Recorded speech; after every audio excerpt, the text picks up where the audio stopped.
আসসালামু আলাইকুম প্রিয় ভিউয়ার্স, কেমন আছেন? আপনারা নিশ্চয়ই সবাই ভালো আছেন। আজ আপনাদের সাথে যে ভিডিওটি শেয়ার করছি সেটি হচ্ছে মেট্রো রেল সম্পর্কিত। আমি আর আমার ভাগ্নি দুজনে মিলে আজ আমরা উত্তরায় যাব, বেশ মজা করব।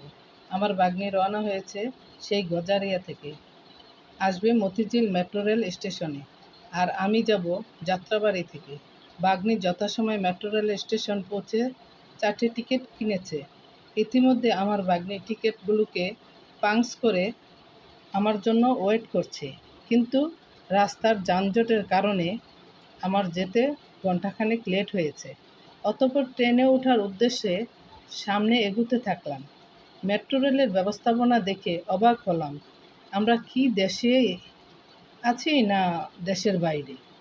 স্বপ্নের মতো লাগছে, খুব ভালো লাগছে। এখানকার প্রত্যেকটা স্থান, এখানকার বাথরুম, ওয়েটিং, এখানকার টিকিট ক্রয় এবং অন্যান্য সবই অত্যাধুনিক। এখানে ফাঁকি দেওয়ার কোনো জায়গা নেই। স্বয়ংক্রিয়ভাবে টিকিট কাটছি সবাই। উঠে গেলাম সেই স্বপ্নের মেট্রো রেল, চলতে থাকলাম। বেশ ভালোই লাগছিল সেই আনন্দঘন মুহূর্তগুলো। শহরের উঁচু-নিচু ভবনগুলো মনে হচ্ছিল আমাদেরকে স্বাগত জানাচ্ছে, আর বলছে, প্রিয় মেট্রো রেল যাত্রী, তোমাদেরকে স্বাগত। বেশ ভালোই কাটছিল সময়ে। যথাসময়ে পৌঁছে গেলাম উত্তরায়, কিন্তু টিকিট পাঞ্চ করতে গিয়ে পড়লাম বিড়ম্বনায়। ম্লান হয়ে গেল আনন্দ। কারণ হিসেবে যা জানতে পারলাম, টিকিট পাঞ্চ করার 1 ঘন্টার মধ্যে মেট্রোতে চলতে হবে, তা না হলে আপনার টিকিট বাতিল হয়ে যাবে। আমরা আসতে দেরি হওয়ায় এবং আগেই টিকিট পাঞ্চ করার কারণে টিকিটের মেয়াদ 1 ঘন্টা পার হয়ে গিয়েছিল।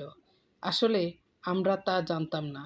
তাই আবার নতুন করে মেট্রো রেলে টিকিট কেটে টিকিট পাঞ্চ করে স্টেশন ত্যাগ করলাম।